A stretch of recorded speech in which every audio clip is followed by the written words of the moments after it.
Hello friends, अस्सलाम वालेकुम।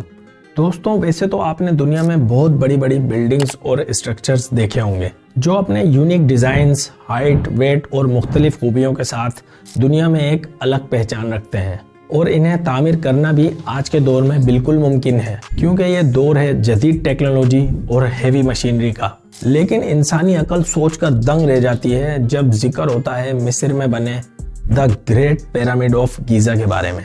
दोस्तों, पिरामिड ऑफ गीज़ा तकरीबन 4,500 साल पहले 180 फीट हाइट और 60 लाख टन वजन के साथ तकरीबन 13 एकड़ की फैली हुई ज़मीन पर उस वक्त कैसे बनाया गया, जब ना तो कोई हैवी मशीनरी, क्रेन्स और ना कोई टेक्नोलॉजी मौजूद थी।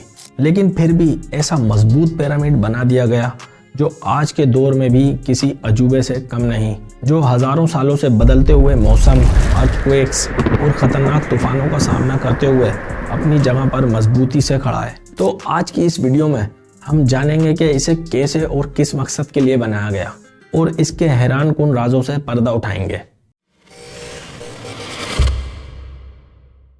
दोस्तों, वैसे तो मिस्र में 118 से भी ज़्यादा छोटे बड़े पिरामिड और मुख्तलिफ स्ट्रक्चर्स बनाए गए हैं, लेकिन इनमें 3 पिरामिड्स हिस्टोरियंस के नज़दीक ज़्यादातर काबिल तहकीक और ज़ेर बहस रहे, क्योंकि इनमें ज़्यादातर पिरामिड टूट फूट का शिकार होने की वजह से अपनी शेप्स और सही हालत में ही मौजूद नहीं है। लेकिन आज तक जो 3 पिरामिड्स तकरीबन सही हालत में मौजूद हैं, इनमें नंबर 1 पर है the great pyramid of Giza. ये इन पिरामिड्स में सबसे बड़ा है और यह अजीम पिरामिड तकरीबन 4,500 साल पहले इजिप्ट के बादशाह फिरौन खुफू के मकबरे के तौर पर बनाया गया था, और बाकी के 2 पिरामिड्स में से एक खुफू के बेटे खाफरे ने अपनी हुकूमत में बनवाया, जो बाद में पिरामिड ऑफ खाफरे कहलाया। और इसी तरह खाफरे के बेटे मेनकोरे ने भी एक पिरामिड बनवाया, जिसे पिरामिड ऑफ मेनकोरे कहते हैं। दोस्तों, अब बात करते हैं पिरामिड ऑफ गीज़ा की कंस्ट्रक्शन के बारे में, कि जब उस वक्त कोई हैवी मशीनरी ही मौजूद नहीं थी तो कैसे इन वजनी पत्थरों को एक के ऊपर एक रखकर 180 फीट ऊंचा तरीन पिरामिड बना दिया गया, क्योंकि एक एक पत्थर का वजन 3 टन से लेकर 50 से 80 टन का होता था, जबकि तादाद में ये पत्थर 23 लाख बताए जाते हैं। और कैसे इन पत्थरों को इतनी बारीकी से स्क्वायर शेप में तराश कर लगाया गया है, जब इस काम के लिए उस वक्त कोई टूल्स ही मौजूद नहीं थे। और किस तरह इन पत्थरों को दूर दराज इलाकों से पिरामिड की कंस्ट्रक्शन साइट तक लाया जाता था। और जब कंपास इन्वेंट ही नहीं हुआ था तो कैसे पिरामिड के चारों साइड्स अर्थ की चारों डायरेक्शंस यानी नॉर्थ, वेस्ट, ईस्ट, साउथ से अलाइंड है। दोस्तों, इन सब सवालात के जवाबात जानने के लिए शुरू करते हैं पिरामिड्स की कंस्ट्रक्शन में इस्तेमाल होने वाले पत्थर से। इसमें 3 तरह के पत्थर इस्तेमाल हुए थे, जिसमें नॉर्मल पत्थर, व्हाइट लाइम स्टोन्स और ग्रेनाइट पत्थर शामिल थे।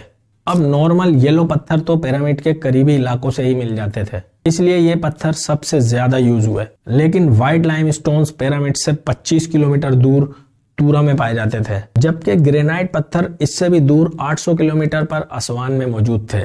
अब इन सब पत्थरों को कंस्ट्रक्शन साइट पर लाने के लिए मुख्तलिफ तरीके इस्तेमाल किए गए, जिसमें करीब के छोटे साइज के पत्थरों को रस्सी से बांधकर खींच कर ले जाया जाता था। दोस्तों, यहाँ एक बात जहन में रखें कि छोटे साइज का पत्थर भी कम से कम 2.5 से 3 टन का होता था, इसलिए एक पत्थर को खींचने के लिए भी काफी ज्यादा लोग दरकार थे। इसी तरह की प्रॉब्लम की वजह से 20 से 25 हजार लोग पिरामिड की कंस्ट्रक्शन में काम करते थे। इसके बावजूद भी इस काम को पूरा होने में हिस्टोरियंस के मुताबिक 20 से 30 साल का अरसा लगा था, जबकि बड़े साइज के पत्थरों को मूव करने के लिए एक लकड़ी से बनी स्लेज पर रखकर इसके आगे की रेतीली जमीन पर पानी डालते थे, जिससे जमीन नरम हो जाती थी और बाकी के लोग रस्सियों से बांधकर खींचते थे।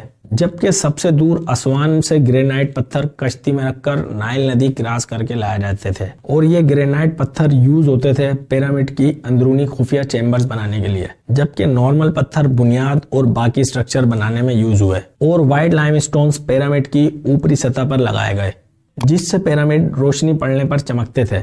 लेकिन ये चमकने वाली व्हाइट स्टोन्स की लेयर इतने लंबे अरसे में आने वाले तूफान, बारिश और तेज गर्मी की वजह से टूट गई, जबकि इस लेयर की बाकियात अभी भी एक पिरामिड पर देखी जा सकती है। और अगर बात की जाए इन पत्थरों को तोड़ने, काटने और बारीकी से तराशने की, तो इस काम को अंजाम देने के लिए ना उनके पास कोई डेमोलेशन हैमर, ग्राइंडर्स اور نہ ہی کوئی ہائیڈرولک اسٹون بریکر مشین موجود تھی، اس لیے یہ کام ڈولورائٹ اور کوپر سے بنے مختلف اوزاروں سے کیا جاتا تھا۔ اس وجہ سے ہی ایک ایک پتھر کو شیپ میں لانے کے لیے کافی ٹائم لگ جاتا تھا۔ اور اب جانتے ہیں پیرامڈ کی الائنمنٹ اور ڈائریکشنز کے بارے میں، کہ جب اس وقت کوئی کمپاس یا ڈائریکشنز جاننے کے لیے کوئی آلہ یا ڈیوائس یا ٹیکنالوجی ہی موجود نہیں تھی، تو پیرامڈ کی چاروں سائڈز ارتھ کی چاروں ڈائریکشنز سے اتنی زیادہ الائنڈ کیسے ہیں، جس میں صرف 0.05 ڈگری کا ہی فرق ہے۔ اب اس میں مختلف آرکیولوجسٹ اور ہسٹورینز کا کہنا ہے اینشنٹ ایجپشنز ایسٹرونومی یعنی ستاروں کا علم جانتے تھے، اور انہوں نے پولر اسٹار یعنی جن اسٹارز سے ارتھ کے پول کو معلوم کیا جا سکتا ہے، اس ٹیکنیک سے پیرامڈ کی چاروں سائڈز ارتھ کی ڈائریکشن سے میچ کی تھی، اور اسے ثابت کیا 1989 میں ایک ایجپٹولوجسٹ رابرٹ بوول نے۔ انہوں نے کہا یہ 3 پیرامڈز جو ایک لائن میں بنائے گئے ہیں، یہ یوں ہی نہیں بنائے گئے، بلکہ یہ آسمان میں ستاروں کے ایک سیکوینس کو دیکھ کر بنائے گئے ہیں۔ اور یہ سمجھانے کے لیے انہوں نے ایک اورین کوریلیشن تھیوری پیش کی، جس میں بتایا کہ یہ 3 پیرامڈز اورین کانسٹلیشن کے 3 تاروں کے سیکوینس کو دیکھ کر ایک ساتھ بنائے گئے ہیں۔ لیکن پھر بھی بعد میں اس تھیوری کو لے کر بھی سب ریسرچرز میں اتفاق نہیں ہو پایا۔ اور اب اگر غور کیا جائے کہ ٹنز کے حساب سے وزنی پتھروں کو ایک کے اوپر ایک رکھ کر اسٹرکچر کیسے تیار کیا گیا، تو اس میں بھی مختلف ریسرچرز کی الگ الگ تھیوریز ہیں، جس میں کچھ کا کہنا ہے کہ پتھروں کو اوپر لے جانے کے لیے اوپر سے نیچے کے سلوپ میں مختلف سائز کے ریمپ یوز کیے گئے، جس سے پتھروں کو رسی سے باندھ کر کھینچ کر اوپر لے جایا جاتا تھا۔ جبکہ ایک اور تھیوری میں بتایا گیا کہ پتھروں کو لفٹنگ کر کے بھی اوپر لے جایا جا سکتا ہے، جیسے ایک طرف سے کسی راڈ یا ڈنڈے میں پتھر باندھ کر دوسری طرف کوئی وزن ڈال کر اوپر کیا جا سکتا ہے۔ دوستوں، جب ریسرچرز کو کسی بھی ریسرچ میں فائنل آنسرز نہیں مل پاتا تو مختلف تھیوریز آتی رہتی ہیں۔ اس میں کچھ بالکل الگ حیران کر دینے والی بھی ہوتی ہیں، جیسے کہ ایک تھیوری آئی جس میں بتایا گیا ان سب پتھروں کو کبھی بھی ثابت شیپ میں اوپر نہیں لے جایا گیا، یعنی پتھروں کو توڑ کر پاؤڈر میں تبدیل کر کے اوپر لے جایا جاتا تھا، اور جہاں جیسے بلاکس یا پتھر کی ضرورت ہوتی تھی اسے ویسے سانچے میں ڈال کر پاؤڈر کا پیسٹ بنا کر مولڈ کیا جاتا تھا، یعنی سب پتھر یا بلاکس انسان کے بنائے ہوئے ہیں۔ جبکہ ایک تھیوری کے حساب سے تو پیرامڈ آف گیزا ایک پاور پلانٹ کے طور پر بنایا گیا۔ اسے ثابت کرنے کے لیے جان کیڈمن نام سے ایک انجینئر نے اپنی تھیوری میں بتایا pyramid of Giza electromagnetic energy بنا سکتا ہے، سیم اسی طرح جیسے نکولا ٹیسلا کا وارڈن کلف ٹاور تھا، جس سے وہ پوری دنیا میں وائرلیس انرجی پہنچانا چاہتا تھا۔ اور اس ٹاپک کو لے کر 1998 میں ایک بک بھی پبلش ہوئی، اس کا نام تھا دا گیزا پاور پلانٹ، اور اس کے لکھنے والے ایک انجینئر کرسٹوفر ڈن تھے۔ جبکہ کچھ ہسٹورینز کے حساب سے تو